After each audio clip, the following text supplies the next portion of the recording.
WYKT, Wilmington, Joliet, Kankakee, The Cat, 105.5. Thank you so much, Tim, for supporting the local music scene out here so well. I appreciate what you do for local music, Tim.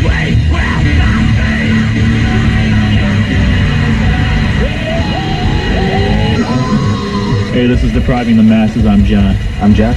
Jermaine, Dave, and Don. And you're listening to the Southlands Rock and Roll Animal, 105.5 The Cat.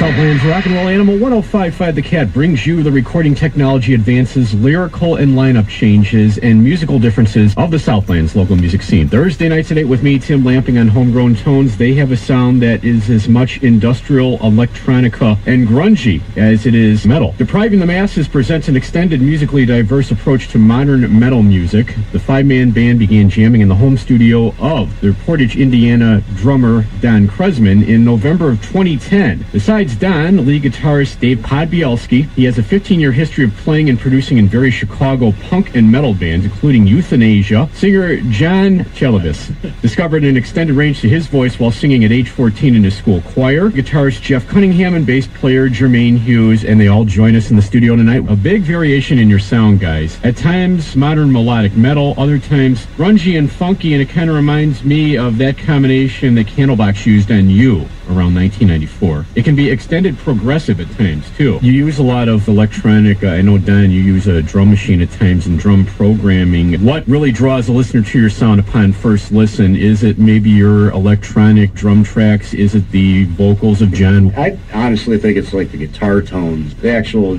drum programming, it's pretty much recording them using like Superior Drummer and just tracking the drums with a trigger kit. And it's actually being played. Most of the music evolves from the guitar. Definitely. Whether it's that melodic sound, softer stuff, or just trying to get a power groove going with some crunchy riffs, it kind of starts there and branches out from that, and then Jeremy comes in with his bass and just throws down some melodic bass. Sometimes he kicks it, follows along, sometimes he goes on his own thing, and then John just brings another element to this band. You know, John's the most recent addition to the team, and he's really kicked it up a level that we were really not expecting to find a guy of John's caliber. Many elements blended together, many detailed elements, as Don and John were describing. John's detailed vocal, wide range to that, drum tracks, even a lot of effort in the guitar tracks. Now let's take a listen to what Depriving the Masses has been working on as far as an upcoming full-length debut CD. This is Rise on Homegrown Tones of the Southlands Rock and Roll Animal, 105.5 The Cat.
example of the screaming, heavier side of Depriving the Masses on Homegrown Tones at the Southlands Rock and Roll Animal 105.5 The Cat. You can hear some laid-back progressive, kind of 90-ish sounding alternative rock from the band as they continue to put together what will eventually be a self-titled debut full-length CD. Right now it's a demo. But you can see them perform songs like Rise Saturday night at another hole in the wall in Stager. Go to Depriving the Masses Facebook page, the band profile, or ReverbNation.com/Depriving the Masses. Talking off the air, you were telling me that, Don, you mostly have been producing these recordings for quite a while. You told me since at least 1999 this has been evolving. How is it producing music like this yourself as opposed to bringing in an outside producer in the studio? Is that a really good experience for you? Stressful.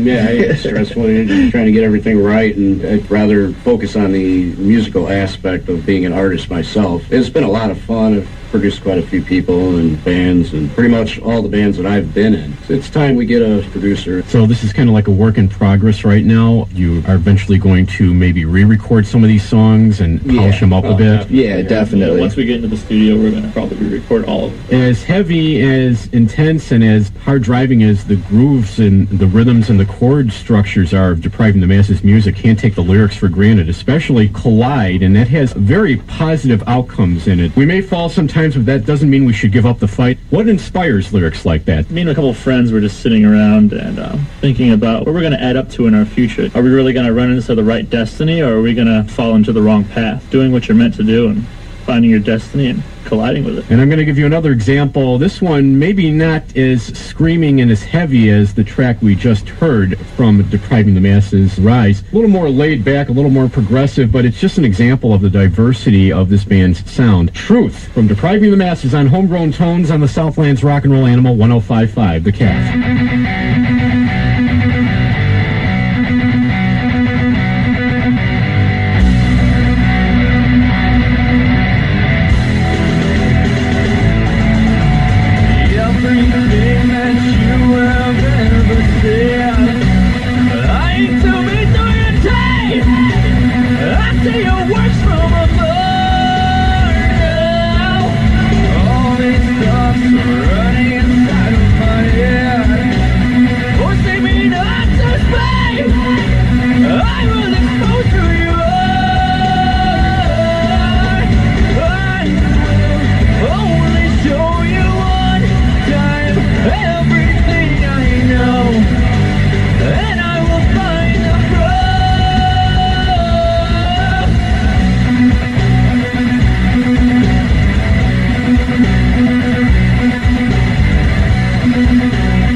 It's easier to just point at something and order it. From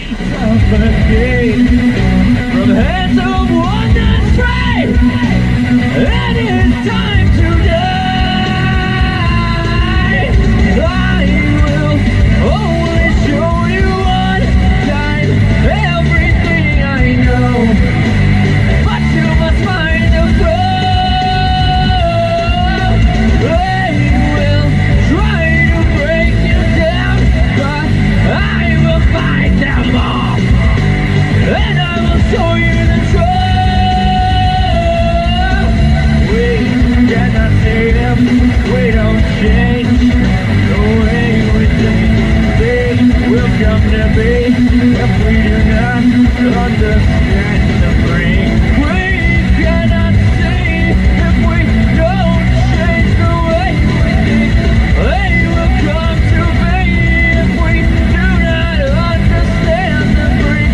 I will only show you one time everything I know, and I will find the road. They will try to break you down,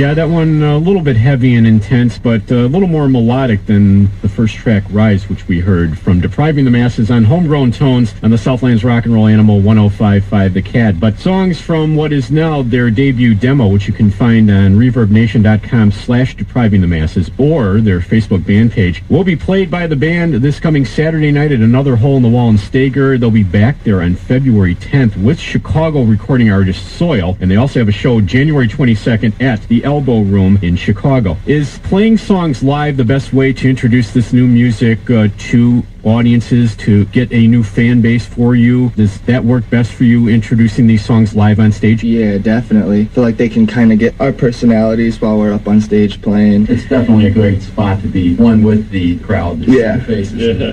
Interact with the crowd. It's like a bonding image we have when we're playing live, and they can hear everything the raw way that it actually is. Now, how much different do you think the songs sound on stage as opposed to the studio, when you add those little touches to it, maybe the drum programming and overdubbing? How different do these songs sound live? Well, we try to do it the exact same way as we do on our album. We don't really touch anything up so much to where it could be auto-tuned. Like my vocals, we might add reverb on them, but we would try to make it as real as possible for the fans. Yeah, so, really the only thing that lacks is the backing vocals. Yeah, basically. John does all of his own tracks and vocals, and we haven't established a backup vocal presence. But it's coming. And on the songs that do have backing vocals, and you don't record those beforehand, if you have to add a backing vocal on stage? No. Let it dry. We just do it the way we have to do it. Some artists will program those into a synthesizer or maybe some tape loops. No, not at all. We don't play everything raw. There's no backing track. Even if they're on the CD, backing tracks, we don't do it live. It sounds to me, overall, the songs that you've brought me on the CD, there's a very much live in the studio feel to them. It doesn't sound like a lot of extra touches have been put on here. At the same time, it's a very tight and polished sound, too. You've really been perfecting the instrument playing and even John's vocals, too, on the record. This is all pretty much 2 or 3 take stuff. We try to at least cut it down to like 5 takes to recording. I mean, everything's raw. Let's give you another example of the diverse hard rock sound. At times it's alternative, grungy. At other times, powerful metal sound to it. Thank you for dropping by the studio tonight, guys, and sharing your diverse hard rock sound with us. Thank you for having us. At ReverbNation.com/Depriving the Masses or their Facebook band page. And from what is now a debut demo will eventually become a full-length recording from the band, this is Indulge from Depriving the Masses on Homegrown Tones on the Southlands Rock and Roll Animal 105.5 The Cat. You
on the Southlands Rock and Roll Animal 105.5 The Cat, and I hope you will take the message in the title of that last Depriving the Masses song seriously and indulge in their music. Plenty to like if you're a fan of grunge, of heavy metal. They combine both genres very well in a very diverse sound. ReverbNation.com/Depriving the Masses. They're going to be at another hole in the wall in Stager on Saturday night.